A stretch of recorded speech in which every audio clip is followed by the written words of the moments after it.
Ongi etorria Bit Basatira. Bienvenidos a Bit Basati, el podcast donde los bits suenan fuerte, los píxeles huelen a nostalgia y si algo peta le echamos la culpa al cargador de cassette.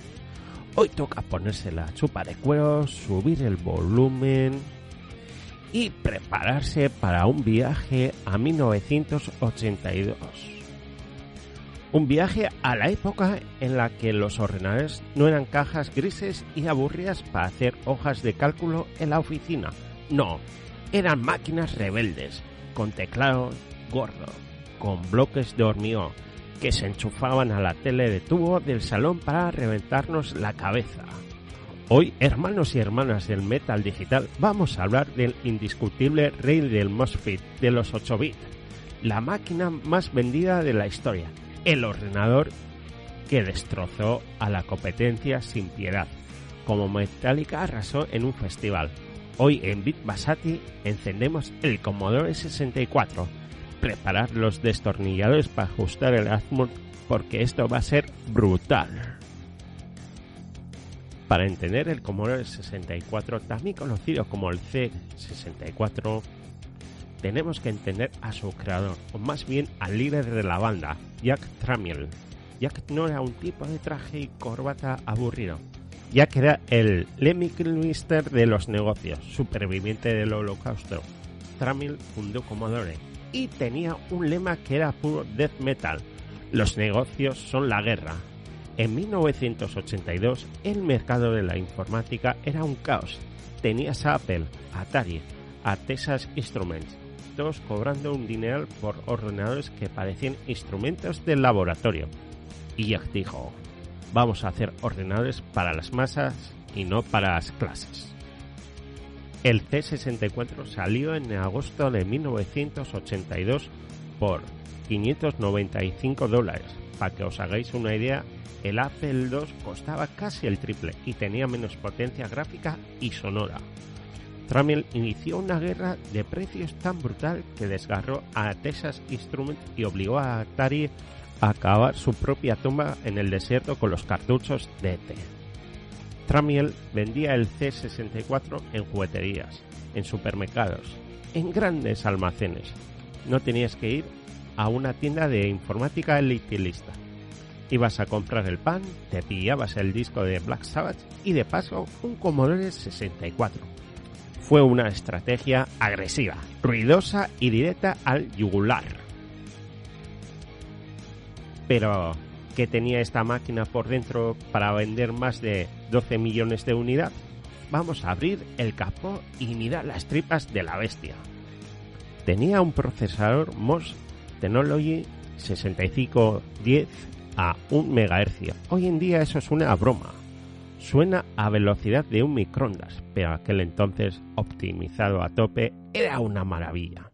Tenía 64 kilobytes de memoria RAM, 64K, gente. Hoy no puedes ni abrir un mísero correo electrónico con eso, pero los magos de los 80 metían ahí mundos enteros, galaxias, guerras y mazmorras. Y el chip gráfico Big 2, que nos daba 16 colores, pero ojo, unos colores con un tono muy particular, muy terroso, muy ochentero.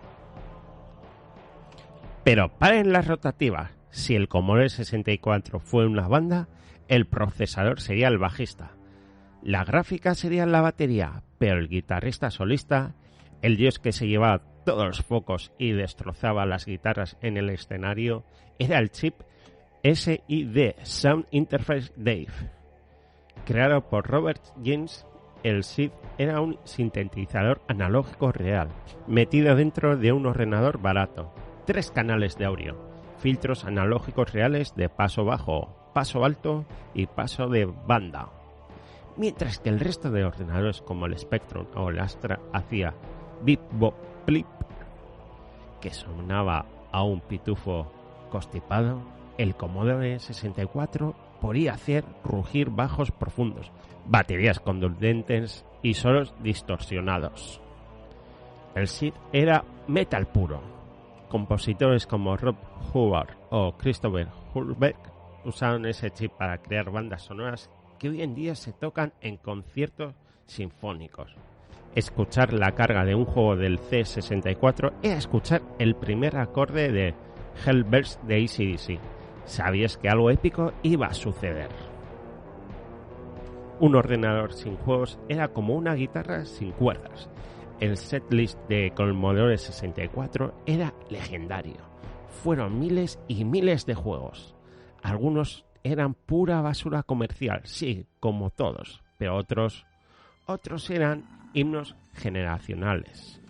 Hablamos del Turrican. Cuando cargabas esto, la música de Chris Hurlbeck te volaban los altavoces. Era un run and gun frenético, la pantalla llena de disparos, explosiones, y tú sintiéndote como un dios de la destrucción. Era el equivalente en videojuegos a un doble pedal de batería de Slayer, rápido, preciso y violento. Y no nos olvidemos de Last Ninja, un juego isométrico con unos gráficos que te dejaban la boca abierta y una banda sonora de Ben Blagis y Anthony Lees, que mezclaba la música oriental con una caña brutal. Era una obra magistral. Y las aventuras gráficas, Mania Mansion de Lucasfilm Games, el lugar donde nació la interfaz Scum, pura rebeldía adolescente, tentáculos morados, meteoritos malvados y la posibilidad de meter a un hámster en un microondas. Punk rock puro en formato disquete de 5/4. Pero para jugar a estas joyas había que sufrir, había que pasar por el ritual de carga. Load, comillas, asterisco, comillas, coma, 8,1, el conjuro mágico, el abracadabra de nuestra secta. En España no teníamos mucho la disquetera, porque costaba más que el propio ordenador. Así que usábamos el datacassette, la cinta de cassette.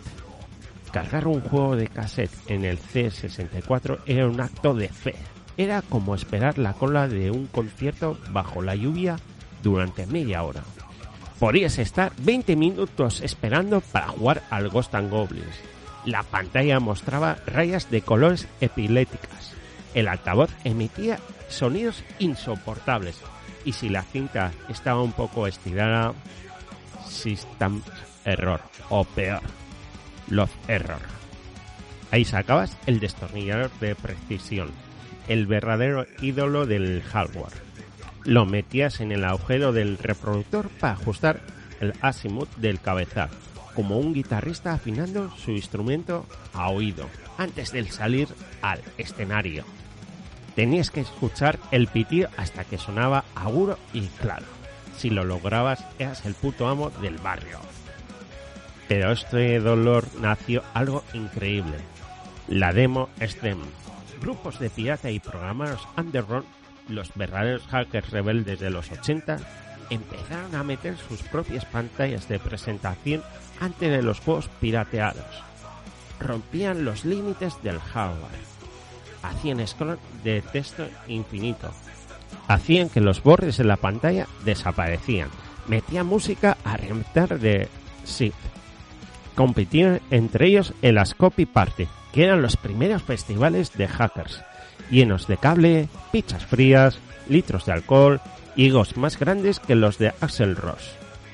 Se retaban para ver quién sacaba un milisegundo más de rendimiento al chip. Ellos crearon los Fast Loaders, programas que engañaban al ordenador para que cargaban los juegos más rápidos. Eran magos oscuros del código máquina. Nos acercamos al final del concierto, pero la banda no se quiere ir del escenario.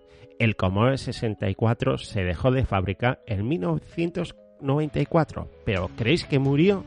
Para nada. El C64 es como Ozzy Osbourne. Es indestructible. Hoy, en pleno 2026, hay gente creando juegos para el Commodore 64. Juegos en cartucho que exprimen la máquina a niveles que en 1985 parecía brujería. Hay grupos del metal real que hacen versiones del tema del Shift Chip. Hay gente construyendo ordenadores C64 nuevos a partir de placas bases modernas. los C64 Master, las versiones mini. El Commodore nos enseñó que las limitaciones técnicas no son un muro, sino un lince para la creatividad. Nos enseñó a amar las máquinas por sus imperfecciones, por su carácter. Nos enseñó que con 64K de RAM y mucha actitud podías conquistar el mundo. Ha sido un viaje brutal por las entrañas de la panera. Gracias por enchufar los cascos, por subir el volumen y por destrozar el teclado con nosotros en este episodio. No olvidéis soplar el cartucho, rebobinar la cinta con un boli Bic y seguir programando vuestra propia vida. Nos vemos en el próximo nivel. Bit basatia amaitzeko gogoratu zela izan arren retroinformatika eta heavy metalen indarra eta espiritua beti bizi daudela. En Bit Basati cerramos recordando que aunque parezca difícil, la fuerza y el espíritu tanto de la retroinformática como del heavy metal siguen vivos y potentes.